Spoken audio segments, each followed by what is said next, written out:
Hi guys, मैं हूं गुड्डू। और आज जो हम टॉपिक लेकर के आए हैं उस टॉपिक का नाम हो जाता है सॉल्यूशन।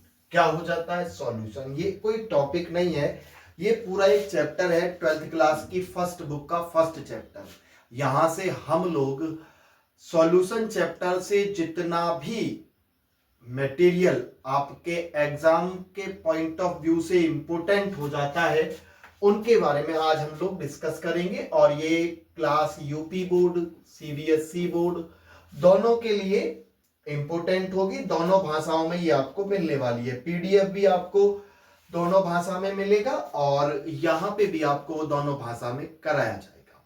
ठीक है, तो बिना समय गवाए हम लोग सेशन को स्टार्ट करते हैं। और अगर आप मेरे चैनल पर नए हैं तो चैनल को सब्सक्राइब कर लें और हमसे जुड़ने के लिए हमारे टेलीग्राम चैनल को ज्वाइन कर लें, जिसका लिंक मैंने डिस्क्रिप्शन बॉक्स में दे रखा है।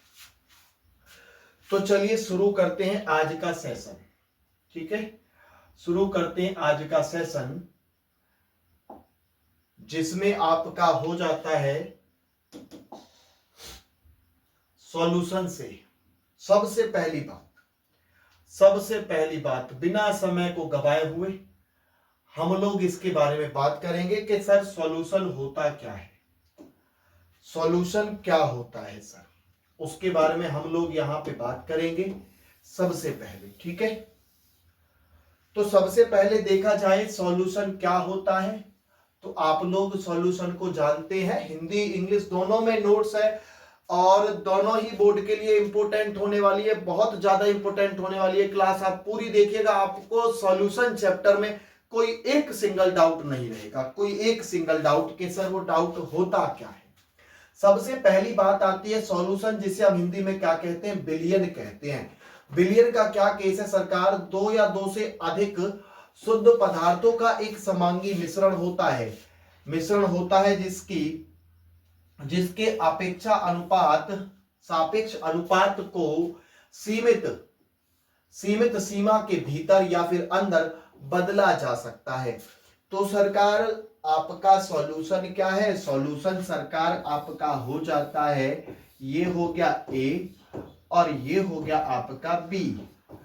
इन दोनों से मिलकर के जो आया है उसको हम लोग क्या नाम दे रहे होंगे? सॉल्यूशन नाम दे रहे होंगे। और मिश्रण ये कैसा होगा? समांगी मिश्रण होगा। कैसा होगा? ये समांगी मिश्रण होगा। समांगी मींस होमोजीनियस होगा सरकार, ये होमोजीनियस होगा। ठीक है, होमोजीनियस मिक्सचर होगा, मतलब कि होमोजीनियस होगा। और आप ये भी कह सकते हैं यूनिफॉर्म होगा। होमोजीनियस या समांगी या फिर आपका जो यूनिफॉर्म होता है उससे तात्पर्य क्या हो जाता है सरकार?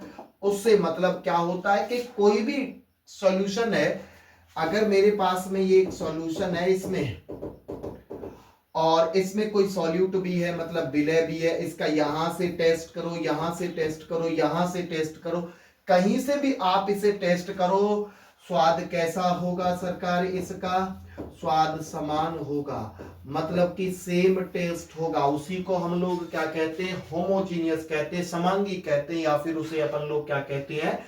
यूनिफॉर्म कहते हैं।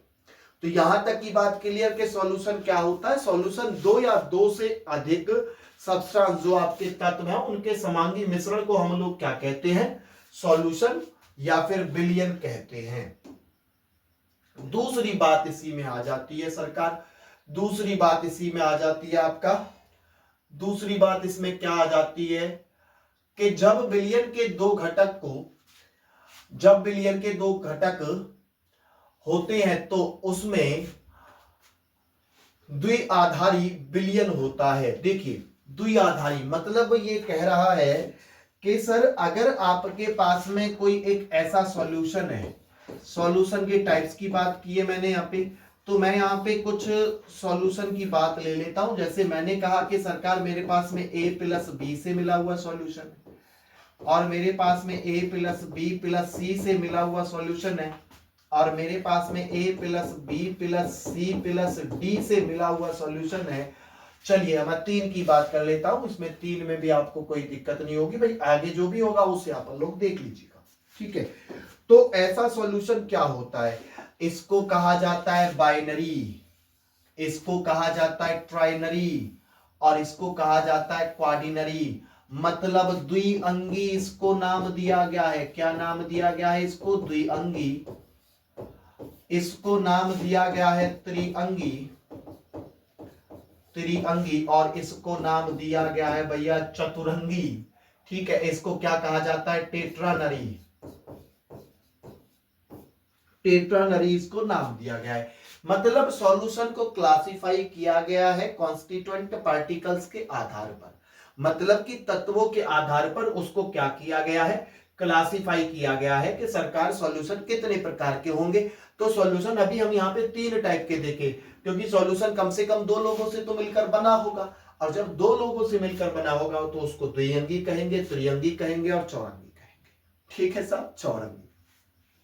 चलिए अब आ जाते हैं, हम आगे बात करते हैं, आगे बात करते हैं, आगे बात करते हैं सरकार। आगे क्या आ जाती है? आगे आ जाता है आपका कि सर जिनसे मिलकर बना होता है सॉल्यूशन, जिनसे मिलकर बना होता है, ये आपका कौन हो जाता है? सॉल्यूशन हो जाता है। सॉल्यूशन 2 लोगों से मिलकर बना होगा, एक तो सॉल्वेंट, एक तो सॉल्वेंट होता है, एक सॉल्यूट होता है। सॉल्वेंट को हम लोग क्या कहते हैं? विलायक, विलायक कहते हैं, और इसे कहते हैं हम विलय। इसे क्या नाम दिया गया है? विलय। और इसको क्या कहा जाता है? विलयन। इसको नाम दिया गया है विलयन, इसको कहते हैं विलायक, और इसको कहते हैं विलय। जो आपका सॉल्वेंट है या फिर जो आपका विलायक है, इसे अपन लोग ए से डिनोट करते हैं, और जो आपका विलय है उसे अपन लोग बी से डिनोट करते हैं। इसको रिप्रेजेंट या प्रदर्शित किया जाता है ए से, और इसको रिप्रेजेंट किया जाता है बी से। ठीक है, तो यहां तक की बात क्लियर। अभी दूसरी बात देखते हैं, चलिए दूसरी बात देखते हैं। दूसरी बात में उन्होंने क्या कहा है? अब आ जाती है बात सॉल्वेंट की। जो विलायक है, विलायक क्या होता है? विलायक का वह घटक है, विलयन का वह घटक है, सॉरी विलयन का वह घटक है जो विलयन में अपेक्षाकृत अधिक मात्रा में उपस्थित होता है। कैसी मात्रा में उपस्थित होता है सरकार? वो अधिक मात्रा में उपस्थित होता है। उसके बाद में जिसकी भौतिक अवस्था परिणामी विलयन के समान होती है, परिणामी विलयन के समान होती है। जो आपका विलयन बनेगा उसकी भौतिक अवस्था की, उसकी जो भौतिक अवस्था है उसी के समान होगी। अब उसने कहा कि सरकार वो अधिक मात्रा में पाया जाएगा, तो इसे क्या हम ये कह सकते हैं कि ये ज्यादा मात्रा में मिलेगा। अब एक बात बताओ, जब कोई एक चीज ज्यादा है तो दूसरी तो कम हो जाएगी, तो हम लोग उस सॉल्यूट को क्या कह सकते हैं कि भैया जी ये कम मात्रा में पाया जाएगा। किस मात्रा में पाया जाएगा सरकार? ये कम मात्रा में पाया जाएगा। ठीक है, चलिए सॉल्यूट की बात करते हैं। विलय, यह विलयन का वह घटक है जो अपेक्षाकृत कम अनुपात में मौजूद होता है। कम अनुपात में कहो या कम मात्रा में कहो, बात एक ही है। ठीक है, तो ये कौन सा है? ये वो घटक है जो आपको सॉल्यूशन में, जो विलयन में कम मात्रा में पाया जाएगा, उसे हम लोग क्या कहते हैं? सॉल्यूट कहते हैं, या फिर उसे अपन लोग क्या नाम देते हैं? विलय कहते हैं। ठीक है, तो इतनी बात क्लियर हुई भैया। विलयन क्या होगा? विलयन बनेगा किन्हीं 2 लोगों से, एक जिसमें विलय होगा, एक विलायक होगा। विलायक कैसा होगा? विलायक वो होगा जो किसी दूसरे की अपेक्षा में अधिक मात्रा में पाया जाएगा या फिर अधिक अनुपात में पाया जाएगा। दूसरी बात करें वहीं पे आपके विलय की, तो विलय क्या होगा कि वो भी किसी दूसरे की अपेक्षाकृत, किसी दूसरे की तुलना में, कंपेयर में कैसा पाया जाएगा? वो कम क्वांटिटी में पाया जाएगा, कम रेशियो में पाया जाएगा, कम अनुपात में पाया जाएगा। ठीक है सरकार, चलिए आगे देखते हैं। आगे देखते हैं कहानी को, आगे क्या कहता है। आगे कहता है सरकार, आपकी फिर से एक क्लासिफिकेशन आ जाती है कि सॉल्यूशन कितने प्रकार के होते हैं। देखिए मैंने यहां पे उनको लिखा नहीं कि कितने प्रकार के होंगे, क्या होगा, कुछ नहीं, सिंपल सी कहानी है। जिसे डर है ना कि सॉल्यूशन चैप्टर से हमारे क्वेश्चन आएंगे और हमसे नहीं बन पाएंगे, तो ये डर बिल्कुल आपकी ये क्लास एकदम बिल्कुल डर को खत्म कर देगी साहब। इसको आप पूरा देखिएगा, ठीक है। ये पहला पार्ट है, इसका दूसरा पार्ट आ जाएगा आपका राउट लॉ से। राउट लॉ से बांटा फैक्टर तक कंप्लीट करा देंगे। थर्ड में थर्ड चैप्टर जो कराएंगे इसका पार्ट, उस पार्ट में आपका सारे के सारे न्यूमेरिकल, जैसे भी न्यूमेरिकल यहां से बन सकते हो उन न्यूमेरिकल को करा दिया जाएगा, ठीक है सर। चलिए अब बात आ जाती है सरकार आपके किस पर, बात आ जाती है आपके सॉल्यूशन के प्रकार पर, के सॉल्यूशन के प्रकार कितने हो सकते हैं यहां से सरकार। एक तो होगा यहां से कंसंट्रेटेड, जिसे आप सांद्र विलयन कह रहे होंगे। एक होगा यहां से डाइल्यूट सॉल्यूशन, जिसे आप तनु कह रहे होंगे। दोनों ही नाम सुने होंगे। ये कहते हैं ना कि एक तो होता है सांद्र विलयन, सांद्र विलयन, और एक हो जाएगा आपका तनु, एक हो जाएगा आपका तनु। यहां पे क्या होगा सरकार, यहां पे क्या होगा, इनको पढ़ते हैं फिर जाकर के बात करें कि कोई टेंशन वाली बात नहीं है। देखिए जिसमें हम सांद्र विलयन की बात कर रहे हैं, जिसमें विलय की मात्रा अधिक हो, जिसमें विलय की मात्रा अधिक हो लेकिन विलायक की मात्रा कम होती है, लेकिन या जबकि विलायक की मात्रा उसमें कम होती है, तो सांद्रता में हम लोग क्या कह सकते हैं, सांद्र विलयन कैसा होगा कि जिसमें विलय की मात्रा अधिक हो। विलय कैसा होना चाहिए, अधिक मात्रा में होना चाहिए। दूसरे की बात करें यहीं पे, जिसमें विलायक की मात्रा अधिक होती है लेकिन विलय की मात्रा कम होती है। विलय की मात्रा यहां पे क्या होगी भैया, विलय की मात्रा यहां पे हो जाती है कम, और यहां पे किसकी कम है सर जी, विलायक की। यहां पे विलायक की मात्रा कम है और यहां पे विलायक की मात्रा कैसी है सरकार, यहां पे विलायक की मात्रा ज्यादा है, ठीक है।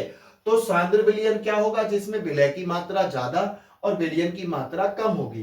तनु कैसा होगा, डाइल्यूट कैसा होगा, जिसमें विलय की मात्रा कम तथा विलयन की मात्रा ज्यादा होगी। उन्हीं को हम लोग क्या कह रहे होंगे, एक को कहा जाएगा यहाँ पे कंसंट्रेटेड सॉल्यूशन, एक को कहा जाएगा डाइल्यूट सॉल्यूशन। उसके बाद में आ जाता है सैचुरेटेड सॉल्यूशन। सैचुरेटेड क्या होता है, जिसे अपन लोग कहते हैं भैया जी संतृप्त विलयन। क्या नाम दिया इसको, संतृप्त विलयन।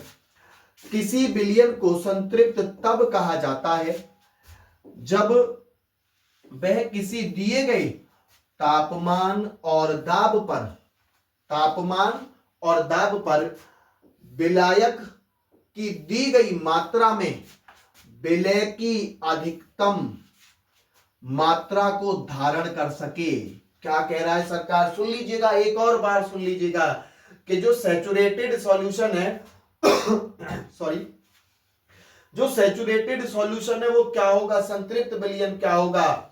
उसने कहा है कि संतृप्त विलयन हम उसे कहेंगे जिसमें दिया गया तापमान और दाब पर, दिया गया तापमान और दाब पर विलायक की दी गई मात्रा, विलायक मतलब ए की दी गई मात्रा में विलय की अधिकतम मात्रा को धारण करेगा। मतलब विलय की अधिकतम मात्रा को वो धारण करेगा, उसे हम लोग क्या कह रहे होंगे, सैचुरेटेड या फिर संतृप्त विलयन का नाम दे रहे होंगे। ठीक है सरकार, किसका नाम दे रहे होंगे, संतृप्त विलयन का नाम दे रहे होंगे। चलिए यहां तक अगर किसी को कोई भी दिक्कत हो, कोई भी तनाव हो तो मुझे कमेंट बॉक्स में जरूर बताइएगा।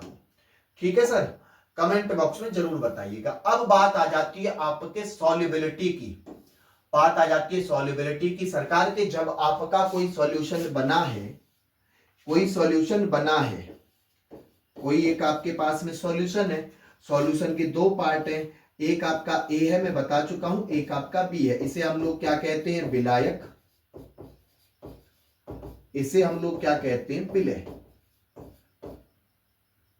इसे नाम दिया गया विलय। एक हो जाता है विलायक, दूसरा हो जाता है विलय। अब ये एक दूसरे में घुल रहे होंगे, एक दूसरे में घुलेंगे भाई। जब दोनों आपस में क्या करेंगे, घुलेंगे ना, जब घुलेंगे तभी तो एक आपका क्या बनेगा सरकार, विलयन बनेगा। और वो विलयन कैसा होना चाहिए, समांगी होना चाहिए। कैसा होना चाहिए सरकार, समांगी होना चाहिए। वो कैसा होना चाहिए, समांगी, समांगी विलयन होना चाहिए। और समांगी विलयन कब होगा? होमोजीनियस होना चाहिए, यूनिफॉर्म होना चाहिए। वो कब होगा? जब ये दोनों आपस में क्या करेंगे सरकार? ये घुलेंगे, नहीं घुलेंगे। तो सबसे पहली बात आ जाती है आपके यहाँ पे सॉल्युबिलिटी की। तो सॉल्युबिलिटी क्या है सरकार? देखिए सॉल्युबिलिटी क्या है? विलीयता। विलीयता, विलीयता का मीन्स होता है कि उसकी विलयन में विलय होने की क्षमता। क्या होता है सरकार विलयता? विलयता क्या होता है? विलयता होता है सरकार विलय की विलयन में विलायक, सॉरी विलायक में, किसमें? विलायक में घुलने की क्षमता। क्षमता क्या हो जाती है? विलयता क्या हो जाती है? विलयन की, विलय की विलायक में घुलने की क्षमता। वही बात पे हम अपन लोग यहाँ पे बात करेंगे। तो देखिए विलयता क्या होती है, जिसे हम घुलनशीलता भी कह सकते हैं। इसे संतृप्त विलयन में विलय की सांद्रता के रूप में परिभाषित किया जा सकता है। यहां तक देखिए क्या कह रहा है। इसे संतृप्त विलयन में, संतृप्त मतलब सैचुरेटेड, जो एक दिए गए तापमान और दाब पर विलायक की दी गई मात्रा को विलय की अधिकतम मात्रा को धारण कर सके, उसकी बात कर रहा है कि संतृप्त विलयन में विलय की सांद्रता के रूप में परिभाषित किया जा सकता है। और द्रव में ठोस की विलयता, भाई द्रव में ठोस की विलयता कुछ निम्नलिखित कारक होंगे जिन पर निर्भर करेगी। तो विलयता क्या है सरकार? विलयता होगी कि संतृप्त विलयन में विलय की सांद्रता के रूप में, संतृप्त विलयन है। अब संतृप्त विलयन में जो विलय की मात्रा है, विलय की मात्रा है उसको वो परिभाषित कर रहा है। और जब द्रव में ठोस की विलयता, मतलब जब द्रव में ठोस को मिलाया जाएगा तो उसको कुछ इफेक्टेड करने वाले कारक होंगे या कुछ कारकों पर, ठीक है, वो डिपेंड करेगी। जैसे कि अपन लोग बात करें यहाँ पे, जैसे कि हम लोग बात करें यहाँ पे सरकार आपके किसकी बात करेंगे? Nature of the solute and the solvent, मतलब विलय और विलायक की प्रकृति। भाई सबसे बड़ी बात तो यही है, अगर कोई आप सॉल्यूशन बना रहे हैं और सॉल्यूशन बनाते में जब आप उन्हें मिलाएंगे आपस में, तो सबसे पहले ये तो पता होना चाहिए कि उनकी प्रकृति कैसी है, वो कैसी है, एक दूसरे में घुलेंगे या नहीं घुलेंगे।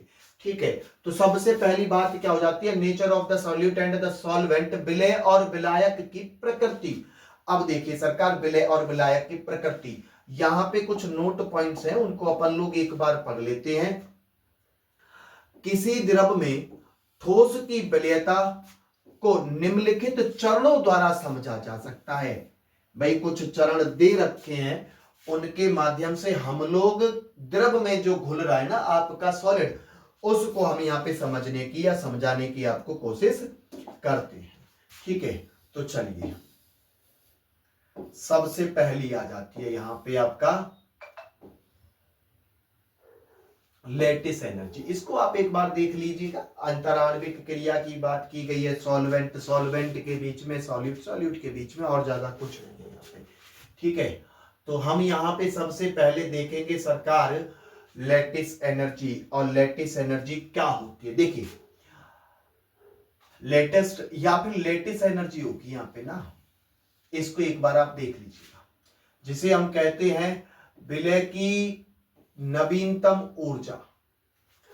इसे एक मोल आयनिक ठोस को उसके गैसीय आयनों में विघटित करने के लिए आवश्यक ऊर्जा के रूप में परिभाषित किया जाता है। जो आपकी लेटेस्ट या फिर जो लेटेस्ट है, उस एनर्जी को हम क्या कहते हैं? कि विलय की नवीनतम ऊर्जा। नवीनतम ऊर्जा, इसे एक मोल आयनिक ठोस को, आयनिक ठोस है आपके पास में, आयनिक का मीन्स हो जाता है कि वो पोलर होगा। कैसा होगा? वो पोलर होगा, मतलब कि कोई आपका ध्रुव होगा या ध्रुवीय होगा। ठोस को उसके गैसीय आयनों में विघटित करने के लिए आवश्यक ऊर्जा के रूप में परिभाषित किया जाता है। पहली कहानी। दूसरी कहानी आ जाती है आपकी यहाँ पे सॉल्वेशन की। किसकी बात आ जाती है? सॉल्वेशन की। सॉल्वेशन का मीन्स क्या होता है सरकार के? उसका घुलना। तो घुलेगा कैसे? विलय और विलायक अणुओं के बीच आकर्षण बल को विलय ऊर्जा कहा जाता है।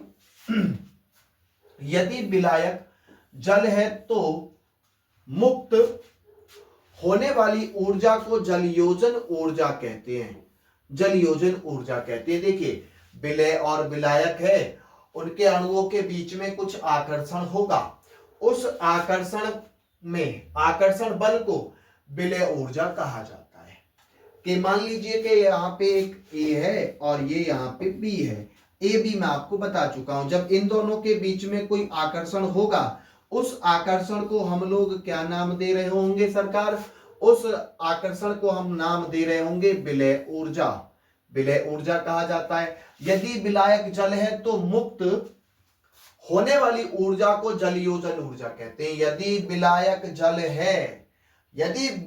जल है, ये बात याद रखिएगा सरकार, यदि विलायक जल है तो मुक्त होने वाली ऊर्जा को जलयोजन क्या कहते हैं? ऊर्जा कहते हैं। जलयोजन आप लोग पढ़े हो ना, पानी का जुड़ना। और इसी को इंग्लिश में कहा जाता है हाइड्रेशन। क्या नाम दिया गया इसको? हाइड्रेशन। एक होता है डिहाइड्रेशन में मीन्स क्या होता है? पानी का निकलना। और हाइड्रेशन मीन्स क्या होता है? पानी का जुड़ना। ठीक है सर। तो ये हो गया आपका सॉल्वेशन। नेक्स्ट की बात करते हैं इसमें। अब नेक्स्ट बात आ जाती है टेम्परेचर की। बात आ जाती है आपके टेम्परेचर की। कि सरकार टेम्परेचर का इसके साथ में क्या सीन है?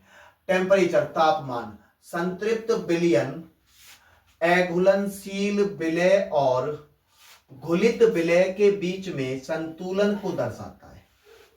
कि जो टेम्परेचर है ना, वो कुछ तो ऐसे विलय होंगे कि जो घुलनशील है और कुछ ऐसे होंगे कि जो नहीं घुल सकते हैं, वो अघुलनशील है। तो उनके बीच का जो संतुलन है उसको दर्शाता है। अघुलनशील विलय प्लस विलायक इज इक्वल टू विलयन, और यहां पे enthalpy of solution is equal to positive भी हो सकती है वो, और वो नेगेटिव भी हो सकती है। पॉजिटिव भी हो सकती है वो और नेगेटिव भी हो सकती है। ठीक है, चलिए। तो क्या है? तापमान जो है ना, वो संतृप्त विलयन में घुलनशील विलय और घुलित विलय के बीच के संतुलन को बनाए रखता है, जिसमें आपका अघुलनशील विलय और विलायक इज इक्वल टू विलयन बनाएगा। और उसमें जो एंथैल्पी होगी, ये क्वेश्चन ज्यादा इंपॉर्टेंट है सरकार, नोट में लिखिएगा कि जो एंथैल्पी ऑफ सॉल्यूशन होगा वो पॉजिटिव भी हो सकता है, नेगेटिव भी हो सकता है। ठीक है, चलिए। अब यहाँ पे कुछ इनके फैक्टर भी हैं। कि जो घुलनशीलता है, जब घुलनशीलता है तो उसमें आपका द डिसोल्यूशन इज एक्सोथर्मिक। घुलनशीलता में जो आपकी रिएक्शन होगी वो कैसी हो जाएगी सरकार? ऊष्माक्षेपी हो जाएगी। कैसी हो जाएगी? ऊष्माक्षेपी हो जाएगी। तापमान विलयता के व्युत्क्रम अनुपाती होता है। ये हो गया सरकार आपका टेम्परेचर इज इनवर्सली प्रोपोर्शनल। व्युत्क्रम एक होता है समानुपाती, व्युत्क्रम अनुपाती में क्या हो जाएगी? विलयता, मतलब कि solubility. Temperature is inversely proportional to solubility, मतलब कि आपका टेम्परेचर बढ़ेगा, सॉल्युबिलिटी कम होगी। ऐसी बात कुछ यहाँ पे वो कर रहा है। उसके बाद में सरकार यहाँ पे क्या हो जाता है? जिस केस में ऊष्माक्षेपी है, याद रखिएगा, ऊष्माक्षेपी या फिर एक्सोथर्मिक, जो उस केस की बात कर रहा हूं। अगर रिएक्शन आपका ऊष्मा शोषी है, रिएक्शन आपका ऊष्माशोषी है तो उस केस में आपका तापमान विलीयता के सीधे समानुपाती होगा। ये किसकी बात आ गई है? ऊष्माक्षेपी की। ऊष्माक्षेपी मतलब temperature is directly proportional to solubility. Solubility. अब ये किसके साथ में है सरकार? ये तो हो जाता है आपका एक्सोथर्मिक में। एक्सोथर्मिक को आप लोग क्या कहते हैं? ऊष्माक्षेपी। ठीक है। और ये हो जाएगा आपका ENDO, इंडोथर्मिक मतलब कि ऊष्माशोषी। ऊष्माशोषी हो जाएगा ये। ठीक है, ये ऊष्माशोषी हो जाएगा। ऊष्माक्षेपी में जो आपकी एंथैल्पी होगी सरकार, वो एंथैल्पी कैसी होगी आपकी? Del H solution is greater than negative, और नीचे वाली क्या हो जाएगी? पॉजिटिव। नीचे हो जाएगी डेल H सॉल्यूशन कैसा हो जाएगा सरकार? ये पॉजिटिव। ठीक है, ये पॉजिटिव हो जाएगी। चलें सरकार अब आगे। तो ये हो गई आपके किसकी बात? टेम्परेचर की बात। जो टेम्परेचर आपके इनको इफेक्ट करेगा। ठीक है, ये चीजें आपने याद रखनी है किसके लिए? एंडोथर्मिक प्रोसेस के लिए और एक्सोथर्मिक के लिए। ठीक है बॉस। चलिए अब आ जाते हैं हम लोग आगे। तो आगे बात आ जाती है आपके लिक्विड लिक्विड सॉल्यूशन की। लिक्विड लिक्विड सॉल्यूशन क्या होता है? ऐसा सॉल्यूशन जिसमें आपका विलय, जिसमें आपका विलय, कौन आपका? विलय। भाई दो चीजों से ही तो मिलकर बना होता है। एक होता है आपका विलायक, इज इक्वल टू क्या बनाते हैं? ये विलियन बनाते हैं। विलियन बनाते हैं। इसको क्या कहा जाता है? सॉल्यूट। और इसको कहा जाता है सॉल्वेंट। इसको कहते हैं सॉल्यूशन। इसको क्या नाम दिया जाता है? सॉल्यूशन। ये हो गया आपका सॉल्यूट, सॉल्वेंट और सॉल्यूशन। मतलब विलय, विलायक और विलियन। उसने कहा है सरकार लिक्विड लिक्विड सॉल्यूशन, मतलब जिस केस में ये भी आपका लिक्विड हो, जिस केस में आपका ये भी लिक्विड हो, दोनों ही लिक्विड लिक्विड बनेंगे, दोनों ही लिक्विड लिक्विड मिलेंगे तब जाकर के आपका कोई सॉल्यूशन बनेगा। तो उसकी बात वो कर रहा है। तो सबसे पहले इसमें कौन हो जाता है? आपका हो जाता है सरकार मिश्रणीय द्रव। मिश्रणीय द्रव, मिश्रणीय द्रव क्या होता है कि दोनों घटक पूर्णतः घुलनशील होते हैं। भाई जब दोनों लिक्विड है तो आसानी से घुलेंगे भी। वे तभी मिश्रणीय होते हैं जब उनकी प्रकृति समान या वे एक ही समान रूपी श्रेणी के होते हैं। देखिए सरकार, उसने कहा है कि मिश्रणीय द्रव क्या होगा? मिश्रणीय द्रव ये होगा कि सरकार वो पूर्णतः तो घुलनशील होंगे। ठीक है, और वो जब भी मिश्रणीय होंगे जब उनकी प्रकृति समान होगी। अब प्रकृति समान के लिए मैंने यहाँ पे एग्जाम्पल लिया है। जैसे एग्जाम्पल हो जाता है आपका जल और एल्कोहल। जल और एल्कोहल की अगर मैं बात करूं तो मैंने बनाया यहाँ पे जल, और यहाँ पे मैंने बना दिया जल, और यहाँ पे मैं कलर चेंज कर लेंगे आगे। ठीक है, ये भी मैंने एक जल बना लिया है और एक मैंने यहाँ पे भी जल बना लिया है। अब एल्कोहल ले लेते हैं, H, या फिर इसको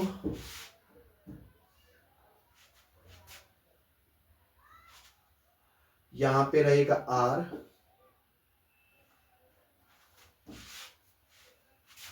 H O R, H O R, यहां पे H O R। ये कौन है? एल्कोहल। अब इनके बीच में क्या हो रहा होगा सरकार? यहाँ पे हाइड्रोजन बॉन्ड बन रही होगी ना, यहाँ पे हाइड्रोजन बॉन्ड बनेगी, यहाँ पे हाइड्रोजन बॉन्ड बनेगी, यहाँ पे हाइड्रोजन बॉन्ड बनेगी, यहाँ पे हाइड्रोजन बॉन्ड बनेगी, यहाँ पे, और ऐसे ही वो आगे की ओर बढ़ रहा होगा। ऐसे ही वो आगे की ओर बढ़ रहा होगा। तो ये कैसे हैं? ये सरकार दोनों के दोनों मॉलिक्यूल कैसे आपके? पोलर हैं। कैसे हैं सरकार? पोलर मतलब कि यह ध्रुवीय है, यह ध्रुवीय अणु है या पोलर मॉलिक्यूल है, या तो ये पोलर मॉलिक्यूल्स हैं या फिर ये ध्रुवीय अणु है, क्योंकि उसने साफ बोला है। वो कैसे होने चाहिए सरकार? समान प्रकृति के होने चाहिए, तभी वो लोग आपस में घुल पाएंगे। ठीक है, दूसरी बात आ जाती है जैसे कि बेंजीन और टोलुइन।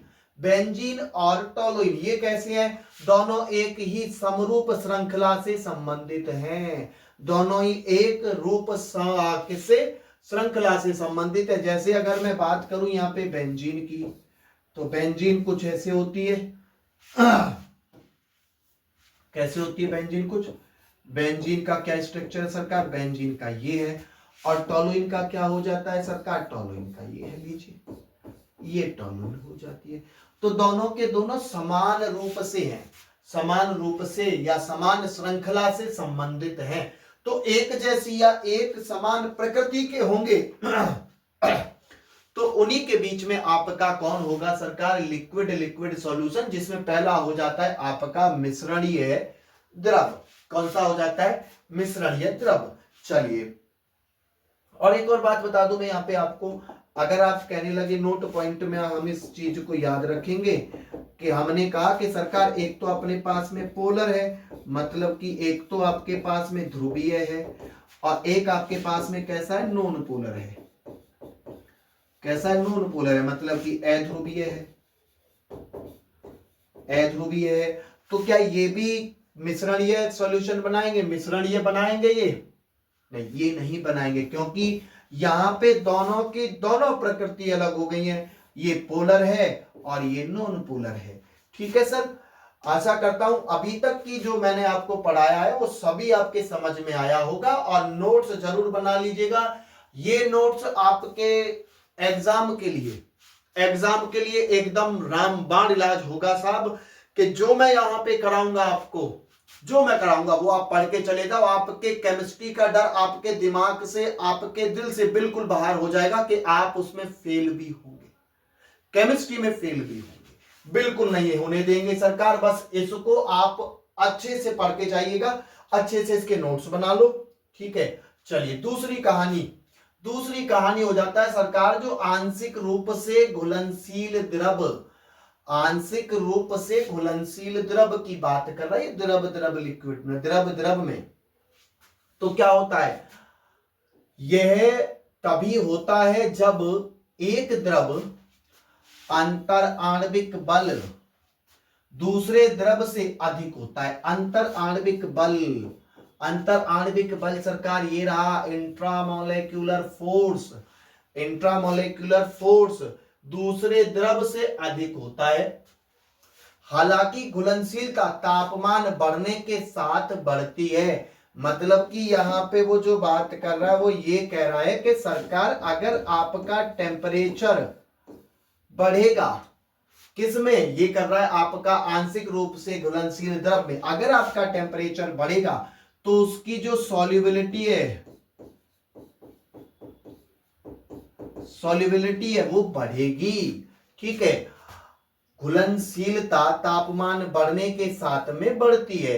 जैसे कि अब हम बात करें यहाँ पे, एक अपने पास में कौन है? एग्जाम्पल में एनिलीन है, दूसरा अपने पास में कौन हो जाता है? फिनॉल हो जाता है। दोनों को ले लेते हैं। देखिए पानी क्या है आपका? H2O है, और कौन है आपका? एनिलीन। एनिलीन क्या होता है? बेंजीन के ऊपर अमोनिया का डेरिवेटिव लगा होता है, जिसे अपन लोग कहते हैं एमीन। तो ये हो गया एक आपका एनिलीन।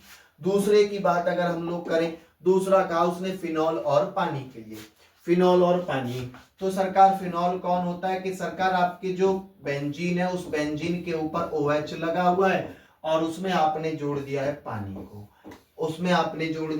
को, तो ये दो एग्जाम्पल आपके हो जाते हैं किसके? आंशिक रूप से घुलनशील द्रव के बारे में। आंशिक रूप से घुलनशील द्रव के बारे में ये होगा कब? जब दूसरे द्रव से अधिक हो, मतलब एक द्रव का जो अंतर आणविक फोर्स है, जो इंटरमोलेक्युलर फोर्स है, दूसरे की तुलना में ये ज्यादा होना चाहिए। भाई एक का कम होना चाहिए और दूसरे का ज्यादा होना चाहिए, तभी आपका क्या बनेगा सरकार?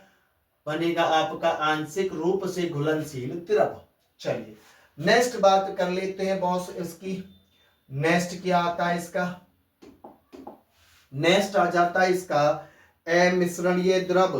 अमिश्रणीय द्रव क्या होंगे? चलिए इसको भी पढ़ लेते हैं।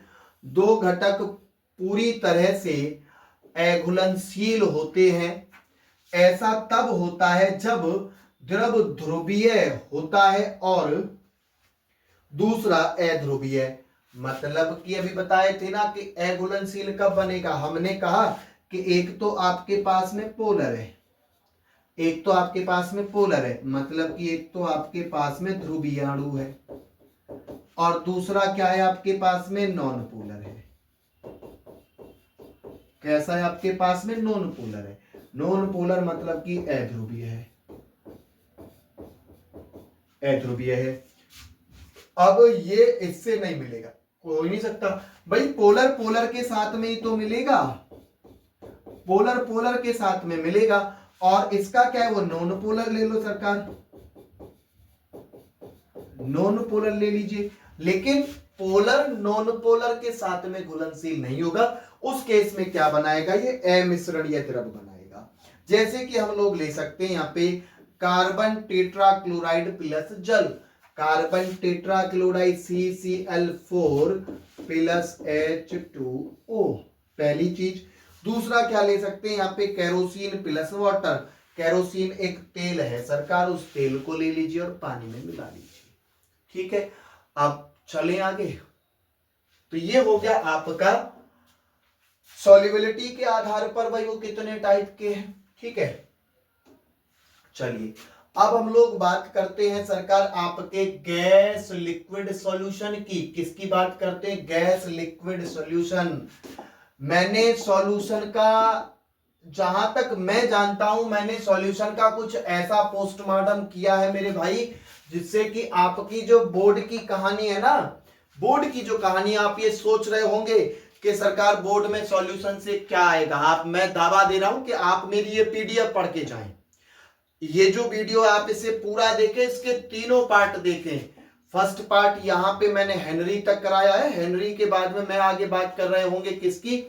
राउल्ट्स लॉ से स्टार्ट करके मैं जाऊंगा सीधा बांटा फैक्टर की ओर। और बांटा फैक्टर जब ये हो जाएगा तो इसके बाद में हम डिस्कस कर रहे होंगे कुछ इसके न्यूमेरिकल को।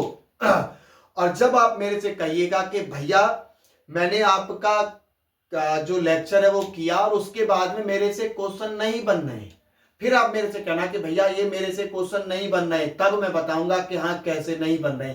हो ही नहीं सकता सरकार, 1% का भी चांस नहीं है कि उस केस में आप लोग ये कह दे कि भैया जी क्वेश्चन नहीं बन रहा है। आप कहेंगे भैया जी सारे के सारे क्वेश्चन बन रहे हैं। कुछ इस तरह से मैंने ये जो आपकी पीडीएफ है ना, उस तरह से मैं इसको तैयार कर रहा हूं। ठीक है, बहुत अच्छे से तैयार किया है और बहुत मेहनत लगी है मेरे भाई, और वीडियो बनाने में भी बहुत मेहनत लगी है। आप अपने दोस्तों के साथ में शेयर कीजिएगा, स्टेटस पे लगाओ, दोस्तों के साथ में ग्रुप में शेयर करो, लेकिन ज्यादा से ज्यादा शेयर करो जिससे कि जो भी बच्चा पढ़ रहा है उस तक ये वीडियो मेरी पहुंच पाए। ठीक है, तो चलिए अब हम लोग बात करते हैं आगे। आगे हम लोग बात किसकी करते हैं सरकार? गैस और लिक्विड सॉल्यूशन की। गैस और लिक्विड सॉल्यूशन की क्या केस है सरकार? किसी गैस को लिक्विड में घोल देना, जैसे कि आप लोग पी रहे हैं कोल्ड ड्रिंक वगैरह को, ठीक है, उस पर उसको घोला जा रहा है। अभी ये नहीं पता कैसे घोला जा रहा है, बिल्कुल नहीं पता है कैसे घोला जा रहा है। पढ़ेंगे सब, हर एक चीज सीखेंगे, हर एक चीज को सीखेंगे क्या है। चलिए सरकार, तो गैस द्रव विलयन, गैस द्रव विलयन क्या होता है? ये गैसें सामान्यतः पानी में घुलनशील होती है और सीमित मात्रा में अन्य विलायकों में भी घुलनशील होती है। इसने कहा है कि सरकार जो ये गैसेस है ना, ये जो गैसेस हैं, ये गैस पानी में तो डिसॉल्व होंगी होंगी सरकार, ये पानी में क्या हो जाएंगी? घुलनशील हैं, घुलनशील हैं। परंतु यहीं पे बात एक आई, परंतु अन्य विलायक,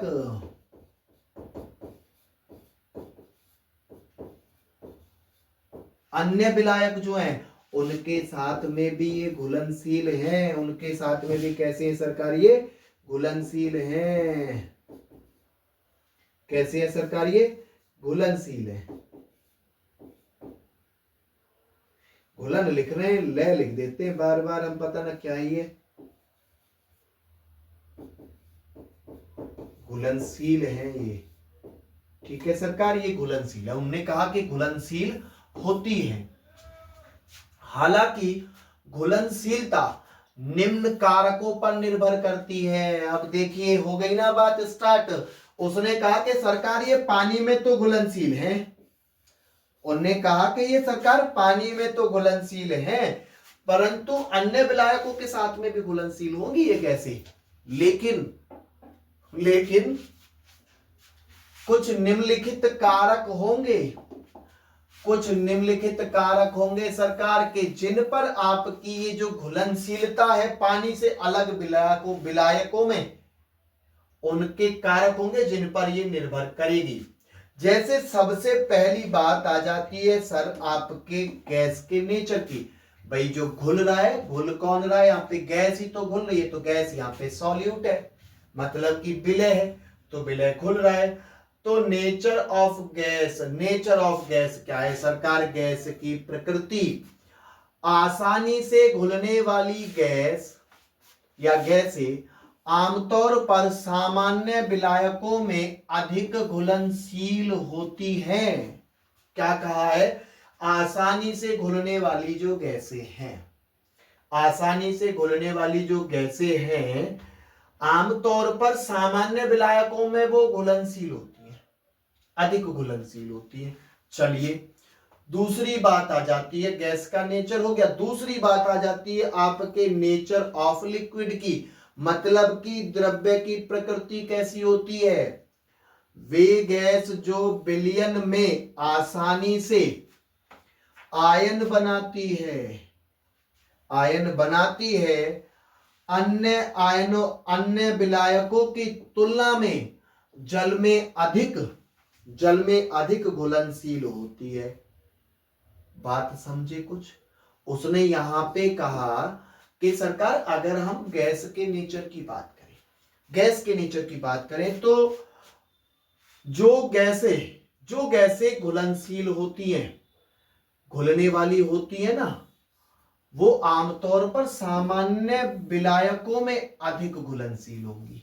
पहली बात तो उसने यहां पे कर दी। जब गैस के किसकी बात हो रही थी? नेचर की, प्रकृति की बात हो रही है, गैस की प्रकृति कैसी है। और दूसरी बात यहीं पे उसने कहा कि सरकार लिक्विड में या उसके द्रव की प्रकृति कैसी होगी। उसने कहा वे गैसें जो विलयन में आसानी से आयन बनाती हैं, सरकार आयन बनाती हैं। Point to be noted below, positive ion और एक नेगेटिव आयन। गैसें जो विलयन में आयन बनाती हैं। अब एक बात बताओ, जब वो आयन बनाएगी तो हमारे पानी में तो पहले से ही आयन पाया गया है मेरे लाल, पानी में तो पहले से ही आयन है। जब पानी में पहले से आयन है तो क्या वो उसमें डिसॉल्व ना होगी? होगी, बनाती है। अन्य विलायकों की तुलना में जल में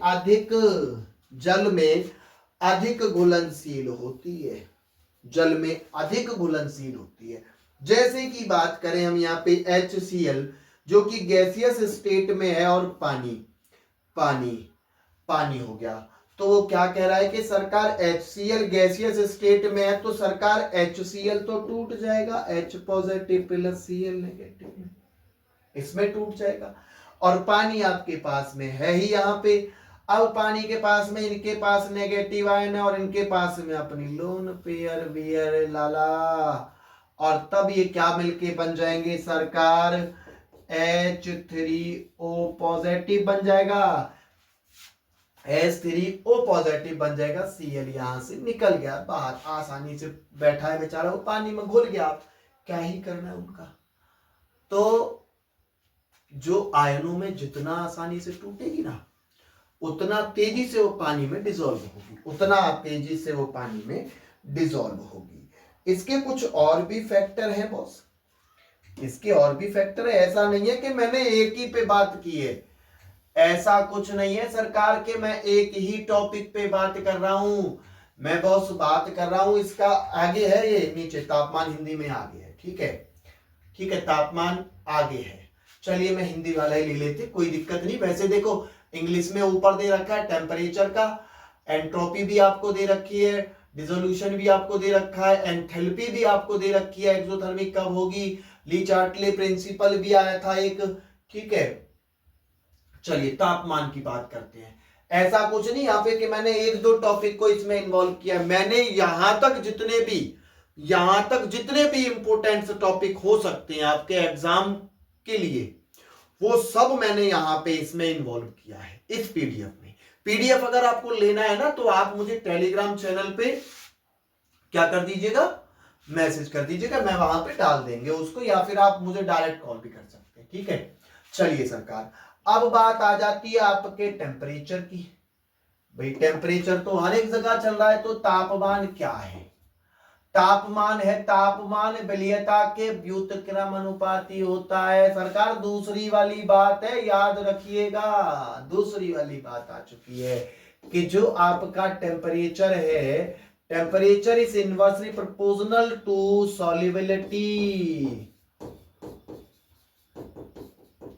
सॉल्युबिलिटी, ठीक है सरकार। गैस का विघटन स्वतः होने लगता है, मतलब कि ये प्रणाली है, इसको सिस्टम कर दीजिएगा यहां पे ना, इसको क्या कर दीजिएगा, सिस्टम कर दीजिएगा। मैं इसको कर देता हूं ऐसे सिस्टम। ठीक है सर, इसको मैं सिस्टम कर देता हूं। सफेद से तो जा ही नहीं रहा, ब्लैक ही कर देते हैं। चलो इसको इसको ब्लैक कर देते हैं, इसको ब्लैक करके ना यहाँ पे इसको काट देंगे। सिस्टम, प्रणाली, तंत्र, बात एक ही है, ऐसी कोई दिक्कत वाली बात नहीं इसमें। तो क्या लिख देते हैं यहाँ पे, तंत्र। तंत्र लिख दिया, या फिर इसको सिस्टम कर देते हैं। क्या कर देते हैं हम इसको यहाँ पे, सिस्टम।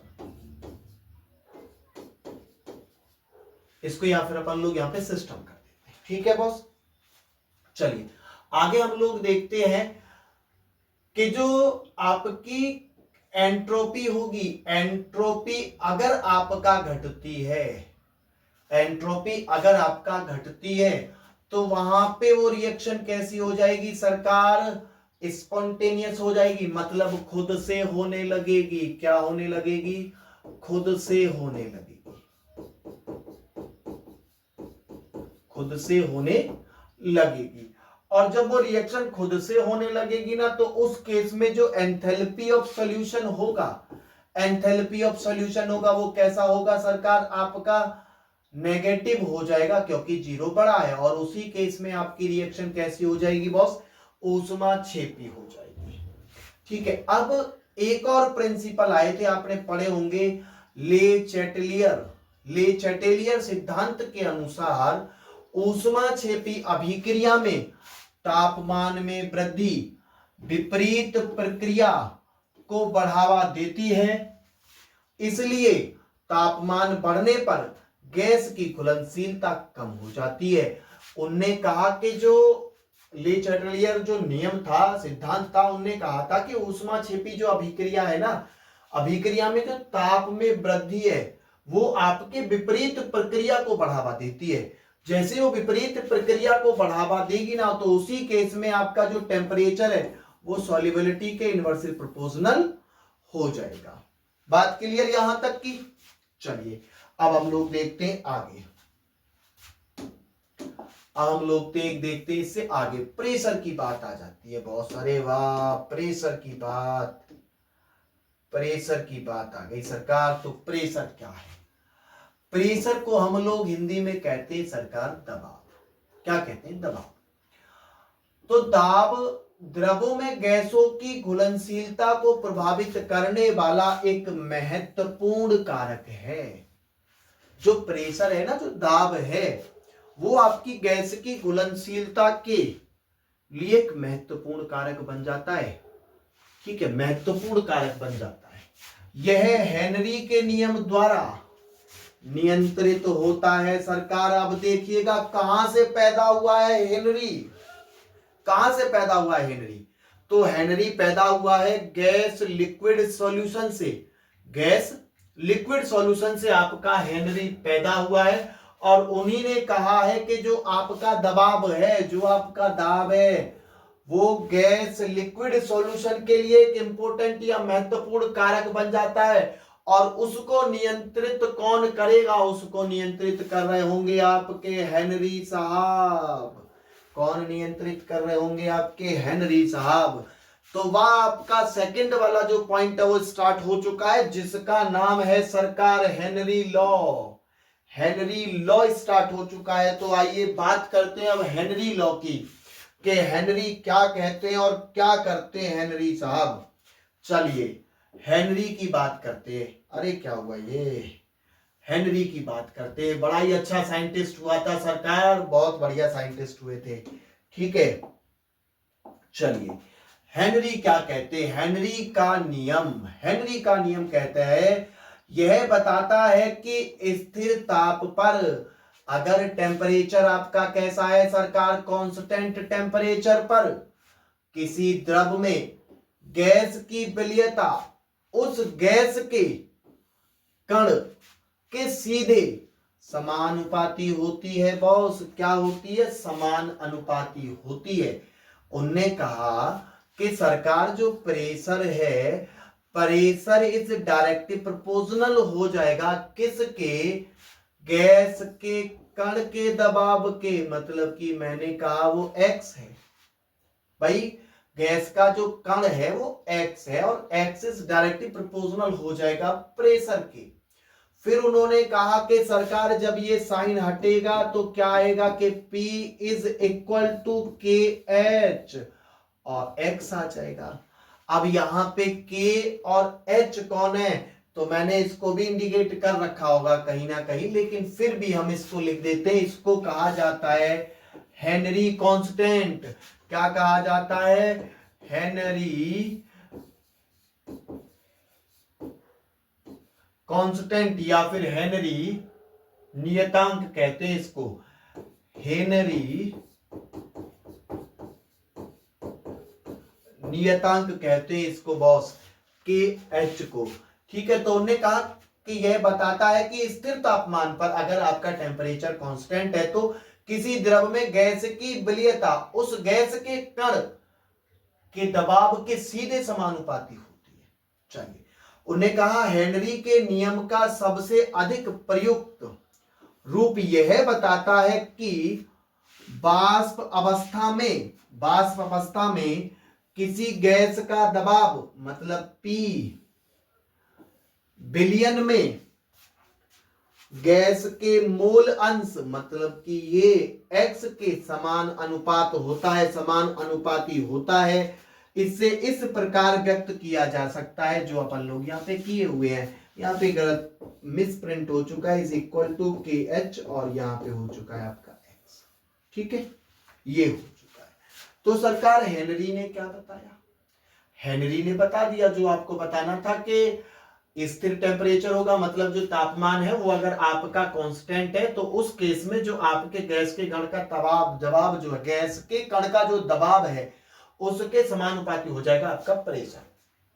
चलिए, बात कर रहे थे ना हम कि इनको लिखा हुआ है हमने यहाँ पे कहा, ये रहा देखो, के H is a Henry constant.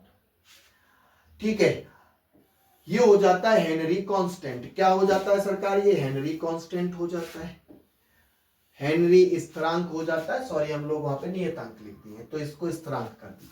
ठीक है, क्या कर दीजिएगा? इसको स्थिरांक। ये हो गया आपका स्थिरांक। चलिए, अब हेनरी की जो वैल्यू है, जो हेनरी कांस्टेंट है सरकार, उसकी जो वैल्यू है वो क्या होगी और सरकार किस पर निर्भर करेगी?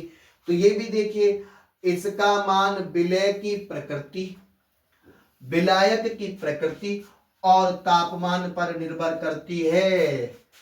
के एच जो आपका हेनरी कांस्टेंट है ना, उसकी जो वैल्यू है, उसका जो मान है वो डिपेंड किस पर करेगा?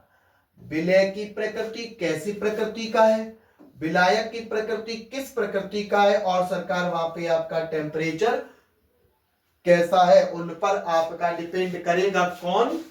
हेनरी का कांस्टेंट। चलिए आगे चलते हैं। आगे देखते हैं अब अपन लोग एप्लीकेशंस ऑफ हेनरीज लॉ। सबसे पहली हेनरी के नियम के अनुप्रयोग। अनुप्रयोग क्या है, इसको CO2 ऐसे कर लीजिएगा, CO2 ऐसे लिखा हुआ है, ये नीचे लिखा हुआ है। सोडा वाटर और शीतल पेय पदार्थ CO2 की घुलनशीलता बढ़ने के लिए बोतल को उच्च दाब पर सील किया जाता है। सरकार उनकी घुलनशीलता को बढ़ाने के लिए। अब आपको पता लगा कि जो आपकी पेप्सी कोल्ड ड्रिंक वगैरह आती हैं वो ऐसा एकदम सुर जैसे क्यों निकलती है, क्योंकि उनको हाई प्रेशर पे मतलब कि उच्च दाब पर उसको पैक किया जाता है। और उसके लिए किस लिए किया जाता है, क्योंकि उसकी घुलनशीलता बढ़ सके। पहला। दूसरी कहानी इसकी देखते हैं बॉस, दूसरी कहानी देखते हैं, ठीक है। दूसरी कहानी देखते हैं, इसकी दूसरी कहानी क्या है। पहला ये हो गया अनुप्रयोग, पहला। दूसरा अनुप्रयोग ये हो जाएगा कि रक्त में नाइट्रोजन की उच्च सांद्रता के विषाक्त प्रभावों के साथ साथ रक्त की पट्टियां बनाने से बचने के लिए स्कूड गोताखोरों द्वारा उपयोग किए जाने वाले टैंक में हीलियम कितना है सरकार, पूछा गया क्वेश्चन है 11.7% और नाइट्रोजन कितनी हो जाती है 56.2%। और वहीं पे आपका ऑक्सीजन कितनी हो जाती है 32.1%। ऑक्सीजन से मिश्रित हवा का उपयोग किया जाता है। दूसरी बात एंड लास्ट पॉइंट क्या है, अधिक ऊंचाई पर रक्त में ऑक्सीजन की कमी हो जाती है। भाई अधिक ऊंचाई पर रक्त में ऑक्सीजन की कमी हो जाने के कारण पर्वतरोही कमजोर हो जाते हैं और उनकी सोचने समझने की क्षमता कम हो जाती है जो ऑक्सीजन की कमी नामक स्थिति के लक्षण होते हैं, जो ऑक्सीजन की कमी नामक स्थिति के लक्षण होते हैं। तो इसीलिए इनके अनुप्रयोग हैं सरकार ये, और क्या है। चलिए सर आगे बात करते method of concentration of the solution. Concentration की बात करते हैं सरकार। अब ये आपका लास्ट ही होने वाला है, और अभी तक आपने मेरी वीडियो को अगर शेयर नहीं किया ना तो भाई तो अपने दोस्तों के साथ में शेयर कर दो।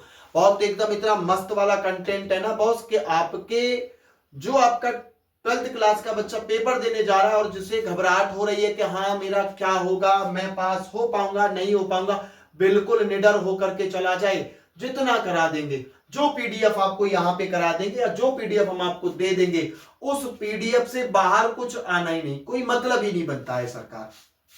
चलिए शुरू करते हैं इनको और डिस्कस कर लेते हैं, इनके बाद में अपन लोग आगे देखेंगे कुछ।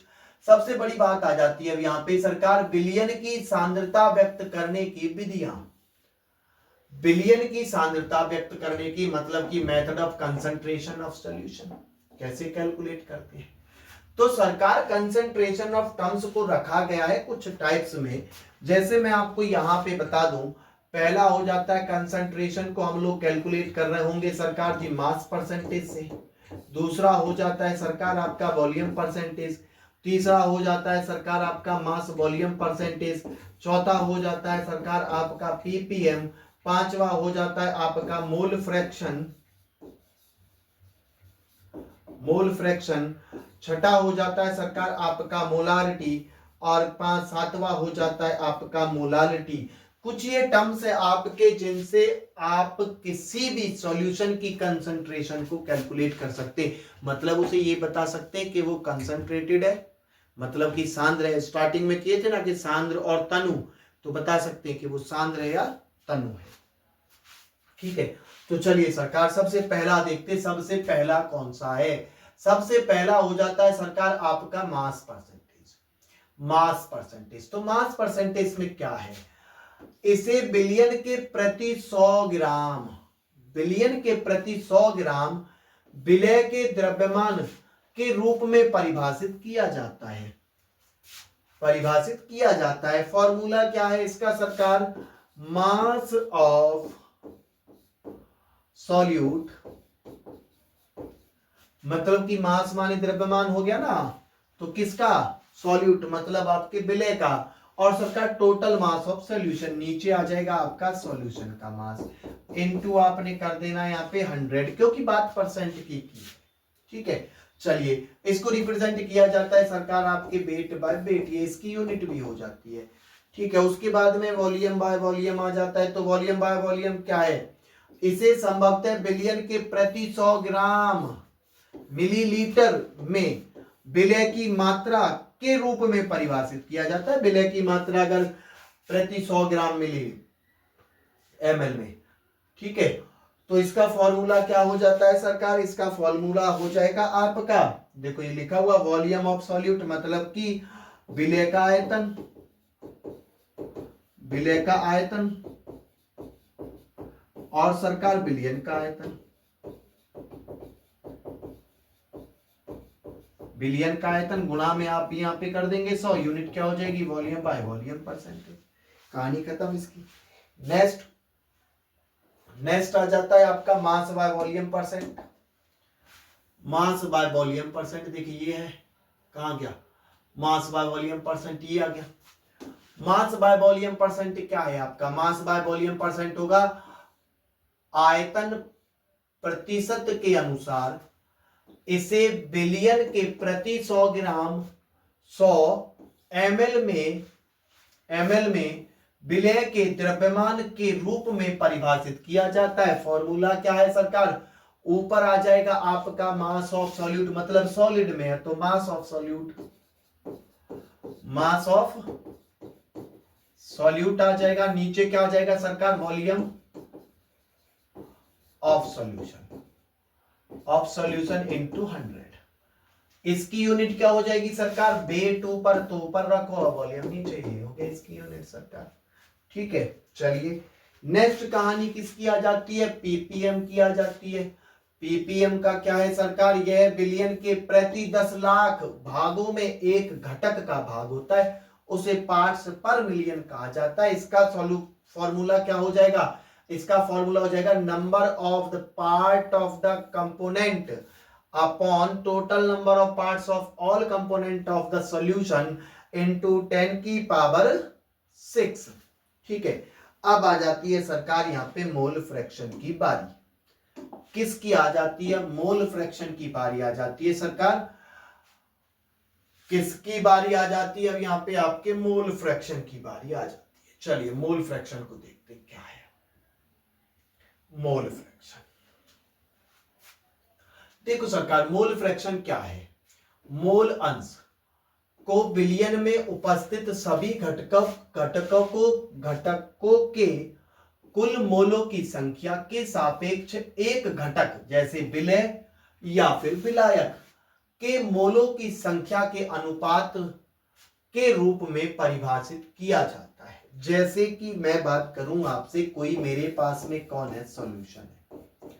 अब सॉल्यूशन में उसने कहा है कि सरकार या तो उसमें मोल होंगे ए के और या फिर होंगे बी के। भाई अब यहां पे आपको कंफ्यूज नहीं होना है, क्योंकि यहाँ पे काफी सारे जो लोग हैं वो यहाँ पे Na प्लस Nb भी यूज करते हैं। ठीक है, तो N करो या X करो, बात आपकी है। ठीक है, चलिए अब उसने कहा है कि सरकार एक की जो संख्या होगी, मैंने कहा सर कि जो आपका XA है मोल फ्रैक्शन ऑफ सॉल्वेंट, मतलब विलायक का मोल अंश, इसे आप लोग इंग्लिश में क्या कह रहे होंगे? इसे इंग्लिश में कह रहे होंगे मोल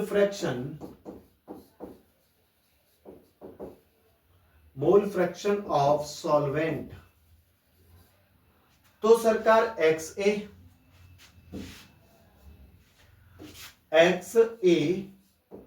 इज इक्वल टू, जिसका है उसका ऊपर रखो, जिसमें से लेना है उसको नीचे रखो। तो नीचे तो आप लोग टोटल को रखेंगे, तो ये तो हो जाता है सरकार आपके किसका? XA का, सॉल्वेंट का, उसके बाद में अगर बात करें हम विलय, विलय का मूल अंश, मूल अंश की अगर हम लोग बात करें, मतलब कि mole fraction, mole fraction of solute, solute की अगर हम लोग बात करें तो सरकार सॉल्यूट तो B होता है और इज इक्वल टू जिसका निकालना है उसे ऊपर रखो और जिसमें से निकालना है उसको नीचे रख दीजिए। ठीक है, जिसमें से निकालना है उसको नीचे रख दीजिए। ये हो गए आपके mole fraction, mole fraction of solvent, mole fraction of solute, दोनों हो जाते हैं। कहा ना उसने के मोलों की संख्या के अनुपात में के रूप में परिभाषित किया जाता है। तो ये हो गए आपके दोनों, ये हो गया इसका अनुपात और ये हो गया इसका अनुपात। बात खत्म, बात खत्म इसकी मोल फ्रैक्शन की। चलिए अब नेक्स्ट बात करते हैं। नेक्स्ट बात आ जाती है सरकार आपके मोलारिटी की। मोलारिटी क्या है?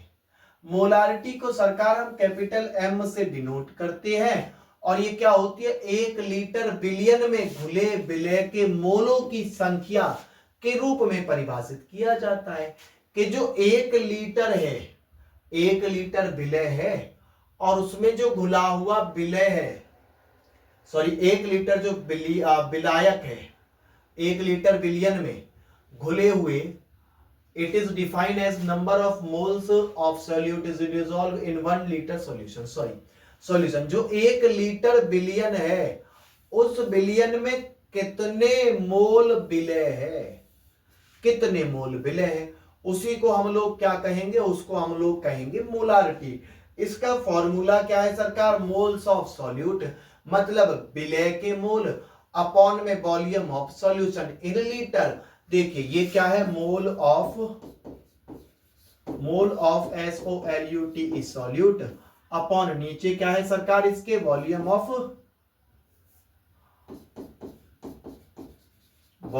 सॉल्यूशन, ये हो जाता है। लेकिन ये सरकार इन लीटर है। अब इन लीटर से इसको इन ग्राम में ले जाओ, इन ग्राम में ले जाओ इसको। हमने कह दिया कि सरकार इन ग्राम, इन लीटर है तो ml में जाएगा, सॉरी लीटर है तो ml में जाएगा, ml में चला गया तो ऊपर आपने गुणा कर देनी है कितने की? 1000 की। बात खत्म, मोलारिटी भी फिनिश। दूसरी कहानी आ जाती है आपके मोलारिटी की। और मोलारिटी क्या कहते हैं इसको भैया? स्मॉल m से डिनोट करते हैं, इसकी यूनिट हो जाती है मोल लीटर इनवर्स। ठीक है, अब ये क्या है? मोललता को विलायक के 1 किलो में घुले विलय के मोलों की संख्या को परिभाषित किया जाता है। मतलब कि इसमें बात कर रहा होगा मोल ऑफ सॉल्यूट अपॉन में क्या हो जाएगा? Mass of solvent, mass of solvent, solvent means विलायक। और सरकार ये किस में है? इन केजी में है। केजी से इन ग्राम में लाने के लिए हमें क्या करना होगा? ऊपर 1000 से मल्टीप्लाई कर देनी है। क्लियर सी बात है, कोई दिक्कत नहीं है उसमें। ठीक है, इन पे सब पे हम न्यूमेरिकल करेंगे, इन पे सब पर न्यूमेरिकल किया जाएगा। ये जो कंसंट्रेशन है ना, इस पे सब पे न्यूमेरिकल किए जाएंगे, टेंशन ना ले। हेनरी के जो लॉ है उससे भी न्यूमेरिकल है, आपका जो राउल्ट्स है उससे भी न्यूमेरिकल है, सबसे न्यूमेरिकल है, टेंशन ना लीजिएगा। सब एक एक चीज कराऊंगा, एक एक चीज कराऊंगा मेरे भाई। एक बार आप भरोसा तो कीजिए इस पे, एक बार आप भरोसा कीजिए। बस भरोसा करने के बाद में आप देखिए आपका जो डर है ना केमिस्ट्री का ऐसे भाग जाएगा। और ये बोर्ड का क्या ही है यार, बोर्ड तो यूं ही निकल जाएगा, ये टेंशन नहीं लेनी। अब आ जाते हैं सरकार आपके वेपर प्रेशर पर। Vapour pressure of pure liquid and solution, vapour pressure of pure liquid and solution. सबसे पहले बात करेंगे हम वेपर प्रेशर की। वेपर प्रेशर तो इसका टॉपिक हिंदी में भी है सरकार, ये रहा शुद्ध द्रव और विलयनों का बाष्प दाब। तो बाष्प दाब क्या होता है? बाष्प दाब होता है सब जब कोई द्रव बंद बर्तन में रखा जाता है तो उसके अणु सतह छोड़कर गैस मतलब कि बाष्प में बदलने लगते हैं। ये बाष्प कण बर्तन की दीवारों पर जो दबाव डालते हैं उसी को हम लोग क्या कहते हैं सरकार? वाष्प दाब। भाई देखिए उसने क्या कहा कि जब कोई द्रव बंद बर्तन में है और उस बंद बर्तन में है तो उसमें जो कुछ पार्टिकल्स हैं, जो भी पार्टिकल्स है उसके, वो उस बर्तन की जो दीवार है उस पे जाकर के चिपक रहे होंगे, और जब उस दीवार पे वो जो भी फोर्स डालते, जो भी दबाव लगाते, उसी को हम लोग क्या कहते हैं? वाष्प दाब कहते हैं। क्या कहते हैं सरकार? उसको वाष्प दाब कहते हैं। चलिए अब वाष्प दाब का क्या केस है बॉस? वाष्प दाब का भी केस है कुछ। Vapour pressure of a liquid depends upon the following factor, कि कुछ ये तत्व, कुछ फैक्टर हैं। किसी द्रव का वाष्प दाब निम्नलिखित कारकों पर निर्भर करता है। कुछ कारक हैं सरकार उसके भी, वाष्प दाब के भी, कि वाष्प दाब किस पर निर्भर करेगा। टेंशन ना लीजिए, हर एक टॉपिक को पूर्ण रूप से कराया है, हर एक टॉपिक के बारे में खूब अच्छे से जानकारी दी है। टेंशन ना लीजिए, हर एक, अगर कोई क्वेश्चन आएगा ना तो इससे ज्यादा अंदर घुसने वाला ही नहीं, वो इससे ज्यादा नहीं घुसेगा, कोई मतलब ही नहीं बनता है। ठीक है बॉस, चलिए देखते हैं सरकार कौन है। किसी द्रव का वाष्प दाब निम्नलिखित कारकों पर निर्भर करता है। जैसे कि हम लोग बात करें यहाँ पे सबसे पहले आपके नेचर ऑफ लिक्विड की, मतलब द्रव की प्रकृति कैसी होगी। जिन द्रवों में अंतर आणविक बल कमजोर होता है वे वाष्पशील होते हैं और इसीलिए उनका वाष्प दाब अधिक होता है। अंतर आणविक बल, अंतर आणविक मतलब एक को दूसरा खींच रहा है, ऐसे ए और बी, ये इसे, तो ये किसी ना किसी फोर्स से तो जुड़ रहे होंगे, ये अंतर आणविक फोर्स हो गया ये। ठीक है, अंतर आणविक फोर्स से। उसके बाद में दूसरी बात आ जाती है टेम्परेचर। तो टेम्परेचर का क्या? देखिए तापमान, तापमान बढ़ने पर वाष्प दाब बढ़ता है, मतलब ये कह सकते हैं TEMP, temp is directly proportional to किसके सरकार? आपके वेपर प्रेशर के। किसके? आपके वेपर प्रेशर के।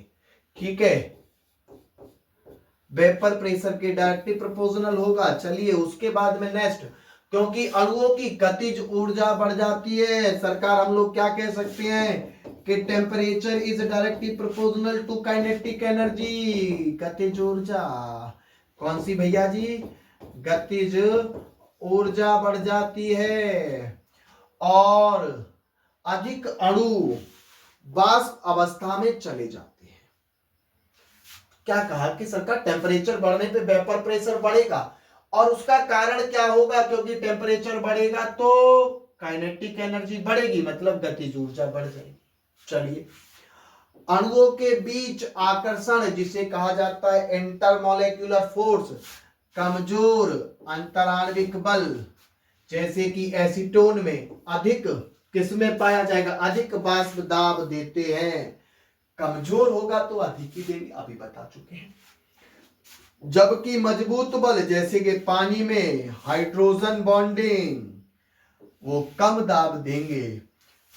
तो जिनका अंतराण्विक फोर्स या इंटरमोलेक्युलर फोर्स कैसा होगा सरकार? कमजोर होगा, कमजोर होगा तो वो अधिक फोर्स देंगे, मतलब उनका वाष्प दाब अधिक होगा।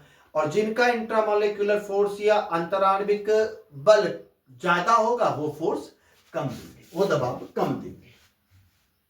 ठीक है सर, तो चलिए अब आगे देखते हैं आगे क्या है इनका।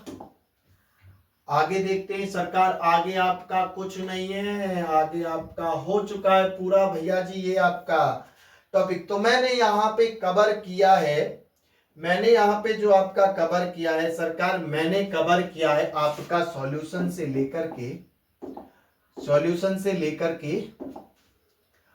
सॉल्यूशन मैंने कवर किया। सॉल्यूशन के टाइप मैंने यहाँ पे देखे, टाइप्स मैं देख चुका हूं भैया जी कंसंट्रेशन के टर्म्स में। टाइप देख चुका हूं मैं नंबर ऑफ सॉल्वेंट सॉल्यूट के कंसंट्रेशन उसकी आधार पर। टाइप्स मैंने यहाँ पे देख चुका हूं, आपका बाइनरी ट्राइनरी हो गया था। ठीक है, और क्या डिस्कस किए हम लोग यार, हम ही भूल रहे हैं अब तो। ठीक है चलिए कोई नहीं, लेकिन हालांकि मैं ये बता रहा हूं आपसे कि जहां तक मैंने अभी आपको ये कराया है, जहां तक मैंने अभी ये आपको कराया है, उसमें आप भरोसा मानिएगा मेरे भाई, उसमें आप भरोसा मानिएगा कि आपका जो 12th क्लास है, आपका जो 12th क्लास है, उस 12th क्लास में जो भी क्वेश्चन आपसे पूछेगा, यहां पे सॉल्यूशन में जितना मैं कराया हूं मेरे भाई, मैं बात कर रहा हूं जितना मैं कराया हूं, जितना मैं कराया हूं, यहां से मैंने कहां से कहां तक कराया, अभी मैंने कराया है अभी सॉल्यूशन से लेकर के, सॉल्यूशन से लेकर के मैं करा चुका हूं यहां से आपको वेपर प्रेशर तक, वेपर प्रेशर तक जो भी क्वेश्चन पूछेगा भाई, एक सिंगल क्वेश्चन इससे बाहर नहीं होगा, ये बात तय है, इससे बाहर नहीं होगा मेरे भाई। ठीक है, तो वीडियो कैसी लगी कमेंट बॉक्स में जरूर बताना और अपने दोस्तों के साथ में जरूर शेयर करना मेरे भाई। ठीक है, और अगर आप हमसे जुड़ना चाहते हैं तो लिंक डिस्क्रिप्शन बॉक्स में, आप हमारा टेलीग्राम चैनल वहां से जाकर के ज्वाइन कर सकते हैं। मिलते हैं नेक्स्ट वीडियो में, जब तक के लिए नमस्कार, धन्यवाद, जय श्री राम।